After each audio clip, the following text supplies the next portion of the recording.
2-3 ദിവസം മുമ്പുണ്ടെങ്കിൽ ബിഷപ്പുണ്ടെങ്കിൽ കിച്ചു സുധിക്കെതിരെ കുറേയധികം കാര്യങ്ങൾ പറഞ്ഞിട്ടുണ്ടായിരുന്നു.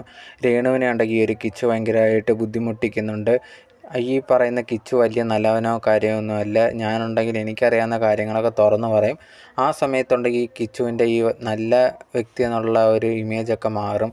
ഇനി രേണുവിനെ ബുദ്ധിമുട്ടിക്കാനും എങ്ങാനും വന്നു കഴിഞ്ഞാൽ ഞങ്ങൾ നാട്ടുകാരുണ്ട്, ഞാനൊക്കെ മുമ്പോട്ട് വന്ന് അതിനെതിരെ ശക്തമായിട്ട് പ്രതികരിക്കുക എന്നുള്ള രീതിയിൽ കിച്ചുവിനെതിരെ ഒരു വീഡിയോ ഒക്കെ വന്നിട്ടുണ്ടായിരുന്നു. അപ്പോൾ അതിന് ശേഷം ഈ ഒരു ബിഷപ്പിനെതിരെ കുറേയധികം ആൾക്കാർ നിങ്ങളെന്തിനാണ് ഇതിനൊക്കെതിരെ പ്രതികരിക്കുന്നത്, കിച്ചുവിനെ എന്തിനാണ് ഇതുപോലെ സംസാരിക്കുന്നതെന്നൊക്കെ പറഞ്ഞിട്ട് ഈ ഒരു ബിഷപ്പിനെതിരെ ഭയങ്കരമായിട്ടുള്ള നെഗറ്റീവ് കമൻസും കുറേയധികം പേര് ഇയാൾക്കെതിരെ വീഡിയോസൊക്കെ ചെയ്തിട്ടുണ്ടായിരുന്നു. എന്തായാലും ഇതിന് ശേഷം ഇപ്പോൾ ലേറ്റസ്റ്റ് ആയിട്ട് ഈ ഒരു ബിഷപ്പ് ഒരു ഇൻ്റർവ്യൂ കൊടുത്തിട്ടുണ്ട്. അതിനകത്തുണ്ടെങ്കിൽ താൻ കിച്ചുവിനെ ഒരിക്കലും ഇഷ്ടപ്പെടാതിരിക്കുക അല്ലെങ്കിൽ എനിക്കെന്തെങ്കിലും പ്രശ്നങ്ങളോ വൈരാഗ്യമോ ഒന്നും ഈ ഒരു കിച്ചുവായിട്ടില്ല. ഇതെല്ലാവരും സോഷ്യൽ മീഡിയയിലുള്ള കുറേയധികം പേരുണ്ടെങ്കിൽ എനിക്കെതിരെ തിരിക്കാൻ ശ്രമിക്കുകയാണ്. എല്ലാവരും കൂടെ ചേർന്ന് എന്നെ കുറ്റവാളിയാക്കുവാണ്. ഞാൻ എന്തോ കിച്ചുവിനെതിരെ പറഞ്ഞു എന്നുള്ള രീതിയിൽ. എനിക്കൊരു പ്രശ്നമൊന്നും കിച്ചുവിനോടില്ല.